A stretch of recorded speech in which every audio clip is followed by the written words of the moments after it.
બીજી દિવસ બાદ 22 દિવસ. અરે દિવસ 22. દિવસ 22. હાથ જોડી આંખો બંધ. इतनी शक्ति हमें दे न दाता, मन का विश्वास कमजोर होना, हम चले नेक रास्ते पे हमसे भूल कर भी कोई भूल होना, इतनी शक्ति हमें दे न दाता, मन का विश्वास कमजोर होना,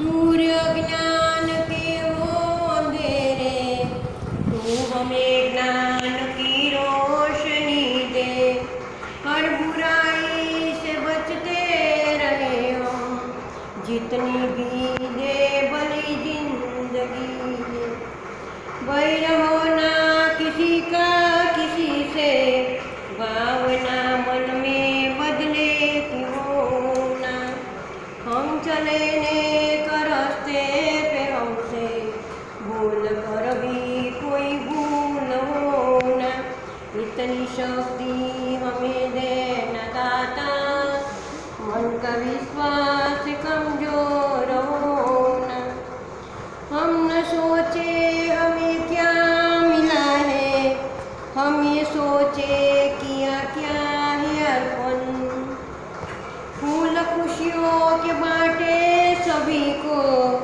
सबका जीवन ही बन जाए मधुबन, हम अपनी करुणा का जल तू बहा के कर दे पावन हर एक मन का कोना, हम चले नेक रास्ते पे हमसे भूल कर भी कोई भूल होना, इतनी शक्ति हमें देना दाता, मन का विश्वास कमजोर होना, गुरु ब्रह्मा गुरु विष्णु गुरु देवो महेश, गुरु साक्षात परब्रह्म तस्मै श्री गुरुदेव नमः. ओम शांति शांति शांति. चलो गीता दे.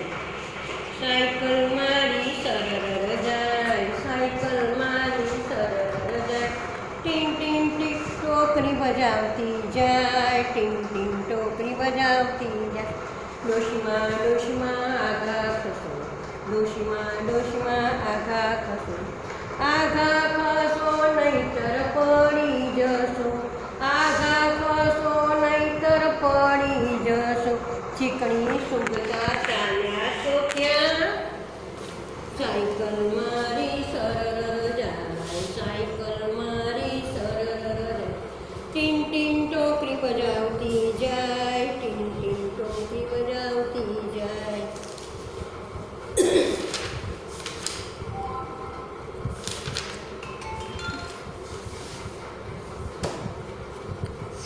ચલો ભાઈ વાર્તા વાર્તા તમને કહેલી છે ને ડબ્બુની, કે બસમાં ફરવા ગઈ હતી.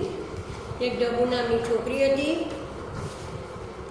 તો એના બધા મિત્રો હતા ને બસમાં ફરીને આવ્યા, અને પછી ડબ્બુને ચીડવવા લાગ્યા કે લે તું રહી ગઈ ને, અમે તો બસમાં ફરી આવ્યા, અમે તો બસમાં ફરી આવ્યા એમ કરી બધા ડબ્બુને ચીડવતા હતા. પણ ડબ્બુ તો કંઈ ચીડાય એવી છોકરી નહોતી. એટલે તો વિચાર કરે કે બસમાં બધા ફરી ના, તો હું પણ એકલી બસમાં જાઉં. એટલે તો બીજે દિવસે તૈયાર થઈ બસ સ્ટેન્ડે ગઈ. બસ સ્ટેન્ડે ગઈ અને બસ આવી એટલે એના હાથ કરી બસને ઊભી રાખીને કંડક્ટરને શું કહે છે, ડ્રાઈવરને, કે ભાઈ ડ્રાઈવર ભાઈ બસ ઊભી રાખો, મારે બસમાં આવવું છે. એમ કરીને એને બસ ઊભી રખાવી. ડ્રાઈવરે બસ ઊભી રાખી. તો અંદરે બસમાં બેઠા પછી આપણે શું કરવું પડે, બી ટિકિટ તો લેવી પડે ને. એટલે એ બસમાં બેઠી ડબ્બુએ પૈસા આપી અને ટિકિટ લીધી. પછી એ તો એમની બસ તો ઉપડી. બસ ઉપડી એટલે પછી શું થયું, આગળ જતા રોડ પર એક આંકડો આવ્યો એટલે ડ્રાઈવરે હોર્ન માર્યું, પમ કરી હોર્ન વગાડ્યું. આખલો ખસી ગયો. પછી રસ્તામાં શું શું આવ્યું કે અંદર ઝાડ જોયા, પહાડ જોયા, આકાશ જોયું. તો ડમુને તો બસમાં બહુ મજા પડી ગઈ. એ તો મારી આગળ જ બેસી ગઈ હતી. પછી આખી અમદાવાદમાં ફરીને પાછી બસ ઘેર આવી ગઈ. ઘેર આવી ગઈ એટલે બસમાંથી ઉતરીને ડબ્બુ શું ગીત ગાય છે? હું તો બસમાં ફરી આવી ટન ટન ટન, હું તો બસમાં ગઈ હતી ટન ટન ટન, હું તો બસમાં ગઈ હતી ટન ટન ટન. આવી રીતે ખુશ થઈ અને એના ઘેર જતી રહી.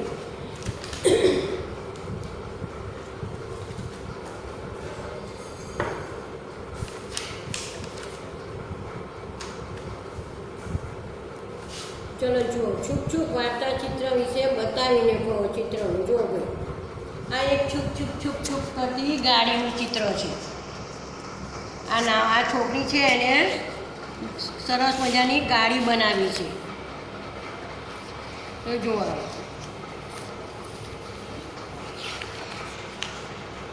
છૂક છૂક કરતી ગાડી.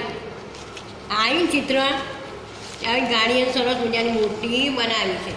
જો નાનીએ પોતાની પાટી પેન હાથમાં લીધી. તેના તો લાંબી ટ્રેન દોરવી હતી. કેવી ભાઈ? જો આ બતાવે છે ને, આટલી બધી લાંબી ટ્રેન દોરવી હતી. તો જો પછી એ લાંબી ટ્રેન માટે નાનીએ પહેલાં તો શું કર્યું ભાઈ? એને ખૂબ ધુમાડા કાઢતું એન્જિન દોર્યું. પહેલાં એણે શું દોર્યું? સ્લેટમાં ધુમાડા કાઢતું એન્જિન દોર્યું. હવે ભાઈ એને એન્જિન દોર્યું તો એની સ્લેટ તો ભરાઈ ગઈ, પણ એને તો ભાઈ લાંબી દોરવાની હતી ટ્રેન. તો હવે શું કરશે ભાઈ? અરે હવે હું ડબ્બા ક્યાં દોરીશ? નાની તો વિચારમાં પડી ગઈ, કારણ કે પાટી પર બીજી કોઈ જગ્યા હતી નહીં. એટલે હવે કરવું શું? તો નાનીએ શું કર્યું ભાઈ? નાનીએ પાટી પેન લઈ, પાટી પેનની સ્લેટમાં લખવાની પેન આવે ને, તો જમીન પર મૂકી અને વિચાર કરવા લાગી. જો આ સ્લેટને બધું નીચે મૂકી દીધું, જોડે કૂતરું બેઠું છે અને એ વિચાર કરતો હું કરું શું મારું? એના ઘરની બહાર ઓટલા ઉપર બેઠી છે. હવે જો તેણે એક ડબ્બો જમીન પર દોર્યો. પહેલાં એન્જિન દોર્યું, પછી એક ડબ્બો દોર્યો, પછી બીજો, પછી ત્રીજો, પછી ચોથો. એમ નાની તો દોડતી જ ગઈ, દોડતી જ ગઈ, બધા ડબ્બા દોડતી જ ગઈ. જ્યાં સુધી એનો ચોક પૂરો થઈ ગયો નહીં, ત્યાં સુધી નાની ઊભા થઈને એક નજર ફેરવી. જ્યાં સુધી ચોક પૂરો થયો ત્યાં સુધી બસ એ ડબ્બા દોડતી જ ગઈ, દોડતી જ ગઈ. અને પછી એમ નજર, હા વાહ વાહ, એની તો ટ્રેન તો જો આખા ઓટલા જેટલી લાંબી થઈ ગયા. આટલો મોટો એનો ઓટલો હતો, એટલી બધી એની ટ્રેન લાંબી થઈ ગઈ. એને કેટલા ડબ્બા દોર્યા? એન્જિન છે ને ડબ્બા કેટલા દોર્યા ભાઈ? 1 2 3 4 5 6 ને 7. એક એન્જિન અને 7 ડબ્બા દોરી કાઢ્યા એણે. અને પછી શું કરે છે? તો ખુશ ખુશ થઈ ગઈ અને એ ચાલી. નાનીની ટ્રેન ચાલી. જુઓ, નાનીની ટ્રેન ચાલી. અહીંથી ત્યાં છૂક છૂક છૂક છૂક છક છક છક છક કેટલી દૂર છેક નીકળી ગઈ. આમ નાનીએ પોતે જાતને ટ્રેન બનાવી. તો તમે પણ ઘેર આવું કરજો.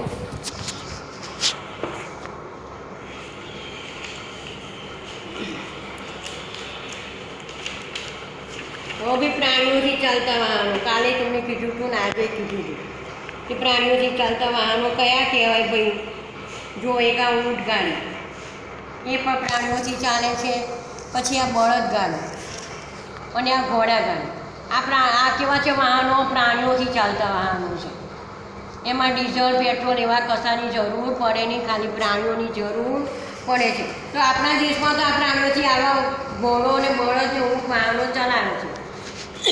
જે બરફ પડતો હોય એવા પ્રદેશોમાં તો બી આપણે આ પ્રાણીઓથી ચાલે નહીં. તો ત્યાં આગળ કેવા પ્રાણીઓ આવતા હશે ભાઈ બરફમાં? તો આપણે અહીં તો ઊંટ, ઘોડો, બળદ, બકરી એ બધા ચલાવે.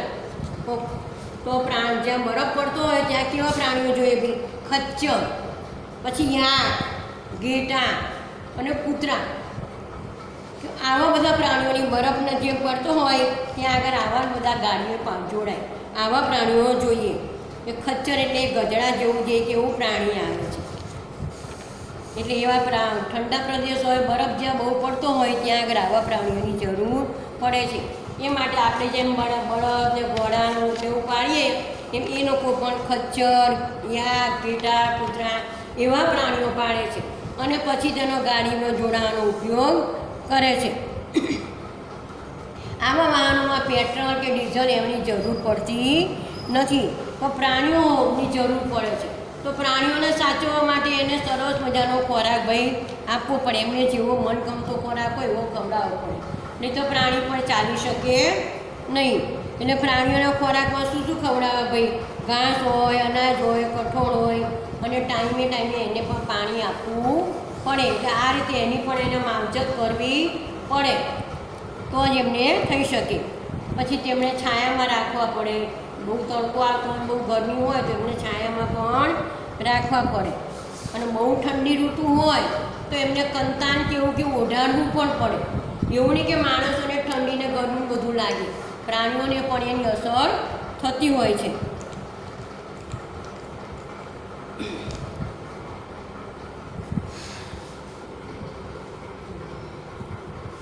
પછી આ વાહનોને ચલાવવા માટે પાછો માણસ જોઈએ. એ એમની જાતે જાતે પ્રાણીઓ લઈને ના જાય, એને માણસે દેખરેખ માટે રાખવો પડે. તો પ્રાણીઓને કંટ્રોલ, કારણ પ્રાણીઓ તો કોઈ દિવસ વિપરી જાય, એને કંટ્રોલમાં તો રાખવા જ પડે ને. તો પછી એને માણસ જોઈએ. તો માણસ શું કરે? એને ગળામાં દોરડું બાંધી દે અને બાંધીને બીજો છોડો પોતાના હાથમાં રાખે. એ રીતે પોતે કંટ્રોલમાં રાખે. એમને છૂટા રાખે નહીં અને એક હાથમાં ચાબુક રાખે, સોટી જેવું હોય ને એ રાખે. એટલે બહુ એ કરે તો એને સહેજ ફટકારે અને પછી પ્રાણીને હંકારે. આવી રીતે એ લોકો તેમને ઉપયોગ કરતા હોય છે. હવે આ પ્રાણીઓથી ચાલતા વાહનો થયા. તો હવે બી આકાશમાં ઉડતા વાહનો. ભાઈ આકાશમાં ઉડતા વાહનો કયા હોય ભાઈ? તમે રોજ તો જુઓ છો વિમાન ને એવું. તો વિમાન, હેલિકોપ્ટર, આ હેલિકોપ્ટર છે અને આ વિમાન છે અને બીજી એક રોકેટ આવે છે. તે બધા ક્યાં? આકાશમાં ચાલતા વાહનો છે, આકાશમાં ઉડતા વાહનો છે. એરોપ્લેન, હેલિકોપ્ટર, રોકેટ એ બધા વાહનો છે ને આકાશમાં ઉડે છે. તો એમાં જરૂર પડે છે માણસની. એમને કે એ બધા વાહનો ચાલતા નથી. તો એ જે ચલાવતો હોય વાહન એને શું કહેવાય? વિમાન ચલાવતો હોય, હેલિકોપ્ટર ચલાવતો હોય તો એને ભાઈ શું કહેવાય? એને પાયલોટ કહેવાય. શું કહેવાય? પાયલોટ કહેવાય. પછી જ્યારે આપણે આ વાહનો શરૂ કરે ત્યારે પહેલાં તો થોડા એને જમીન ઉપર ચલાવવા પાડે અને પછી ધીરે રહીને ઉપર આકાશમાં જાય. સીધું એકદમ સીધું ઉપર ઉડવા ના માંડે. જમીન પર નાનું દેખાતું વિમાન, જમીન પછી આપણે જોયું વિમાન કેટલું નાનું દેખાય છે, પણ ખરેખર કે નાનું વિમાન હોતું નથી. મોટું વિમાન હોય છે.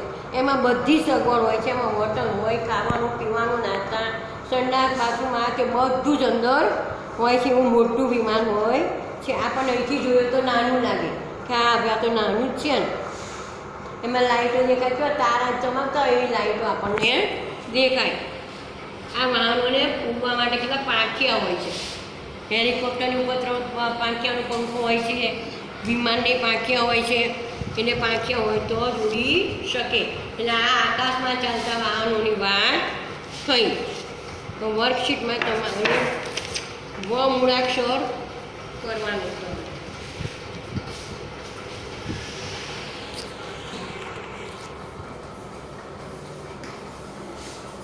વરસાદ, હવા, વાદળ,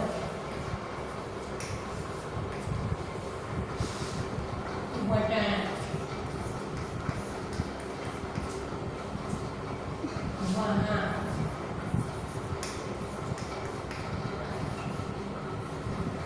વરુ. તો હોય એની પર તમારે વચ્ચે હોય એમાં તમારા હોજ હોય અને એની પર તમારે ગોળ કરવાના છે અને બીજા ચિત્રો હોય એમાં તમારે રંગ પૂરવાના છે. હવે 1 થી 10 સુધીની તમારે ક્રમિક સંખ્યા સ્લેટમાં લખવાની છે.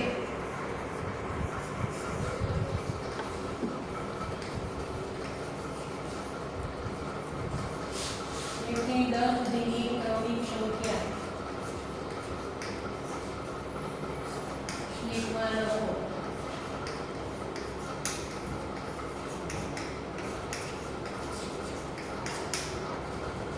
1 થી 10 સુધીની ક્રમિક સંખ્યા. ત્યાં 1 2 3 4 5 6 7 8 9 અને 10. આ 1 થી 10 સુધીની ક્રમિક સંખ્યા તમારા સ્ટેજમાં 5 વખત લખવાની અને બોલવાની. 1 2 3 4 5 6 7 8 9 10. 1 2 3 4 5 6 7 8 9 અને 10. આ ક્રમિક સંખ્યા તમારે 5 વાર બોલવાની અને 5 વાર સ્ટેટમાં લખવાની છે. હું વર્કશીટ બતાવું એમાં તમારે કલર પૂરી લાવજો.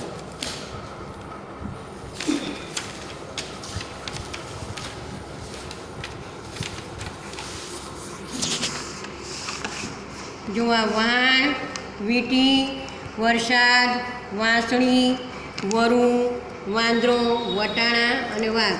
આ વ હોય વ ઉપર ગોળ કરવાના છે અને આ બધા ચિત્રોમાં રંગ પૂરવાના છે અને અંદર વ છે એ વમાં તમારે કલર પૂરવાનો છે અને આ બધા તમારે આમ જોડી દેવાના છે. એટલું તમારે ટીચર વ પર ગોળ કરવાનું અમારે. હા, વ ઉપર અને આમાં કલર પૂરી લાવવાનો. આ તમારે પૂરું કરી લાવવાનું.